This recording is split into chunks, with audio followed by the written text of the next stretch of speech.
అన్న మీ పేరు? నవీన్ పటేల్. ఎన్ని సంవత్సరాల నుంచి ఉంటున్నారు ఇక్కడ? నేను ఆల్మోస్ట్ బోర్న్ అండ్ బ్రాటప్ ఇక్కడ. ఇక్కడనేనా? ఇంతకుముందు బీఆర్ఎస్ ఎట్లుండే, ఇప్పుడు కాంగ్రెస్ ప్రభుత్వ పాలన ఎట్లుండే? మేము అంటే తెలంగాణ రాకముందు నుంచి కూడా ఇక్కడే ఉన్నాం కాబట్టి ప్రత్యేక తెలంగాణ రాష్ట్రం రాకముందు జూబ్లీహిల్స్ నియోజకవర్గం ఎట్లా ఉండేది అనేది మాకు తెలుసు. ముఖ్యంగా మాగంటి గోపీనాథ్ గారు ఇక్కడ అంటే 3 సార్లు మేము గెలిపించుకోవడం జరిగింది. సో ఆయన ఎంత హార్డ్ వర్క్ చేస్తుంది అనే దానికి ఆయన 3 సార్లు గెలవడం అనేది ఒక నిదర్శనం అనమాట. సో అంత అభివృద్ధి చేసిన బీఆర్ఎస్ పార్టీని మళ్ళీ రావాలని కూడా మేము కోరుకుంటున్నాం. అంటే ఎందుకు నవీన్ యాదవ్కి ఎందుకు ఓటేయారు? అంటే ఇక్కడ నవీన్ యాదవ్ అనే ఒక పర్సన్ అని కాకుండా మేము ఒక పార్టీ, ఒక కాంగ్రెస్ పార్టీ ఒక నేషనల్ పార్టీగానే చూడడం జరుగుతుంది.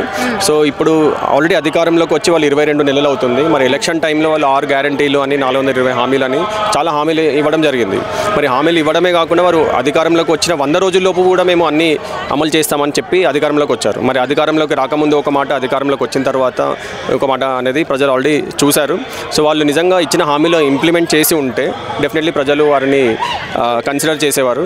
సో మరి వాళ్ళు హామీలు ఇవ్వలేదు కాబట్టి కాంగ్రెస్ పార్టీ వైపు జూబ్లీహిల్స్ నియోజకవర్గ ప్రజలు లేరు.